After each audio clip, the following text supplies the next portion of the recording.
कहते हैं क्रिकेट के खेल में टैलेंट के अलावा भाग्य का साथ होना भी बहुत जरूरी होता है,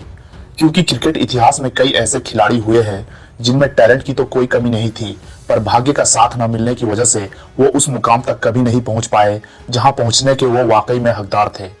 पर इसके उलट कुछ ऐसे भी क्रिकेटर हैं जिन्होंने अपनी मेहनत और डेडिकेशन के दम पर अपनी किस्मत खुद लिखी और पूरी दुनिया को अपनी काबिलियत का लोहा मनवाया।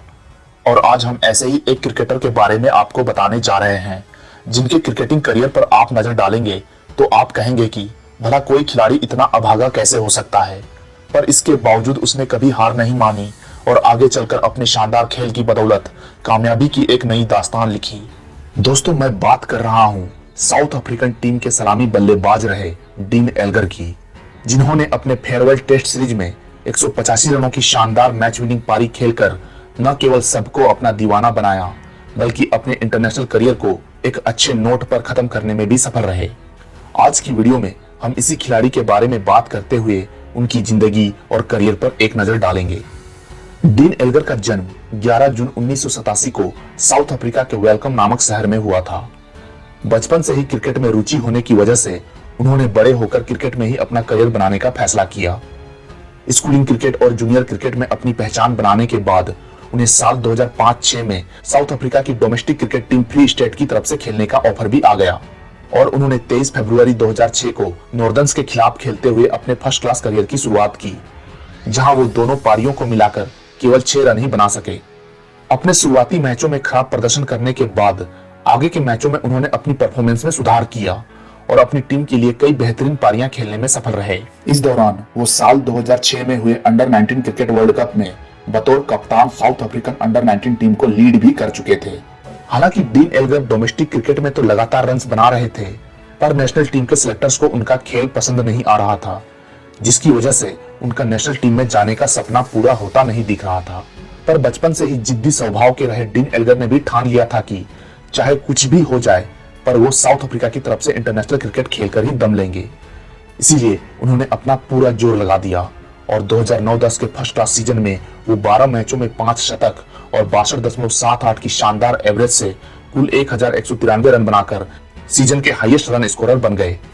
आने वाले सीजन में भी डीन एल्गर ने कई और उम्दा पारियां खेली, लेकिन सिलेक्टर्स ने उनकी कोई परवाह नहीं की। कोई और होता तो शायद दूसरे देश की ओर रुख कर लेता,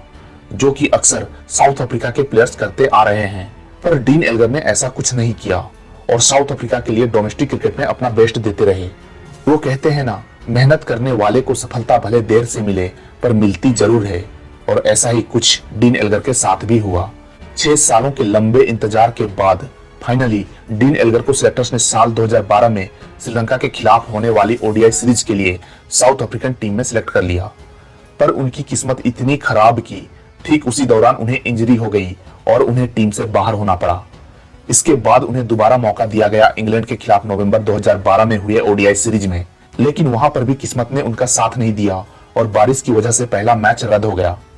जिसकी वजह से वो एक बार फिर अपना इंटरनेशनल डेब्यू करने से वंचित रह गए। हालांकि साउथहैम्पटन में हुए दूसरे ओडीआई में खेलते हुए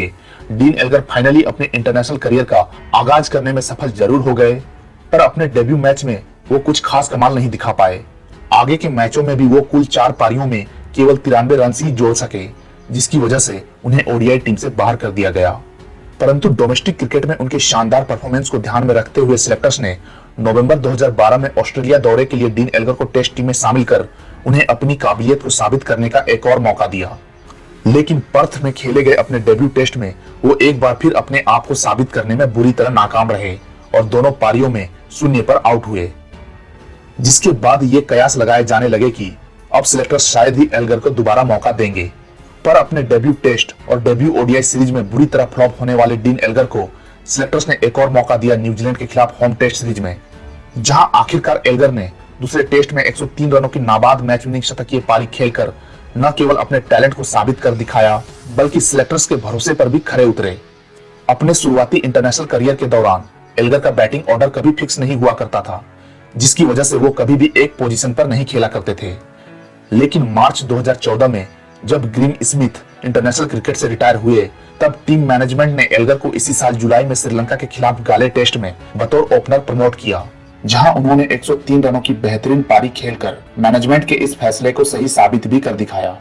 इस फैसले के बाद एल्गर का खेल पूरी तरह बदल गया और उनके बल्ले से लगातार रन्स निकलने लगे।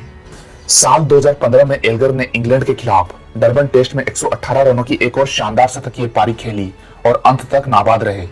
इसी के साथ साल 1997 के बाद ऐसा करने वाले वो पहले साउथ अफ्रीकन बैट्समैन बने। एल्गर की बल्लेबाजी में वो सभी खासियत थी जो एक सफल बल्लेबाज में होनी चाहिए। सॉलिड टेक्निक, लाजवाब फुटवर्क,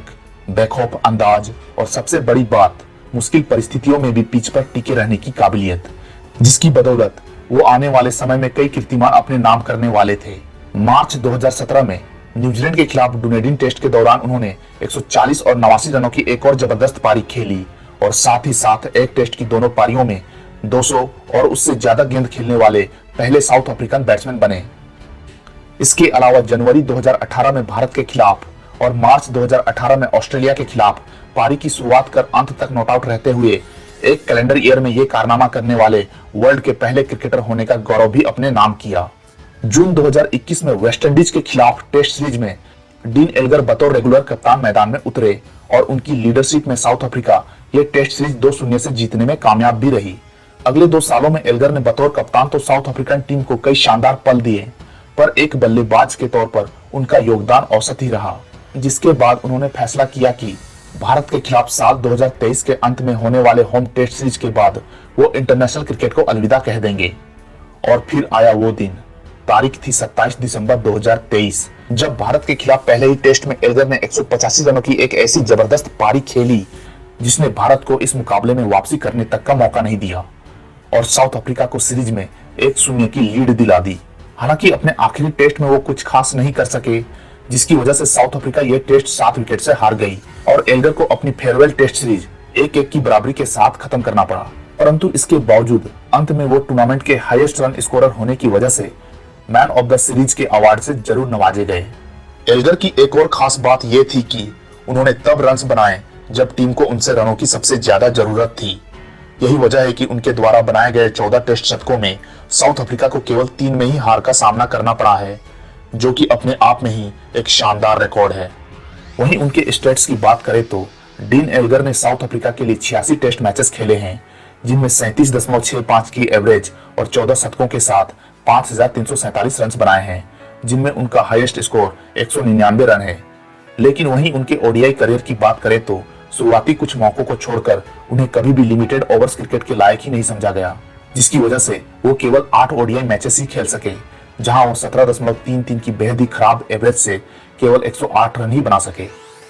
डीन एल्गर ने अपने टेस्ट करियर के दौरान 3 बार पारी की शुरुआत कर अंत तक नॉट आउट रहने का कारनामा भी कर दिखाया है और ऐसा करके उन्होंने वेस्टइंडीज के महान बल्लेबाज डेसमंड हैंस की रिकॉर्ड की बराबरी की है, जो कि खुद में ही एक अचीवमेंट है। तो दोस्तों, आज की वीडियो में बस इतना ही। ऐसे ही और भी इंटरेस्टिंग वीडियो के साथ आपसे मिलता हूं अपने अगले एपिसोड में। तब तक के लिए बाय।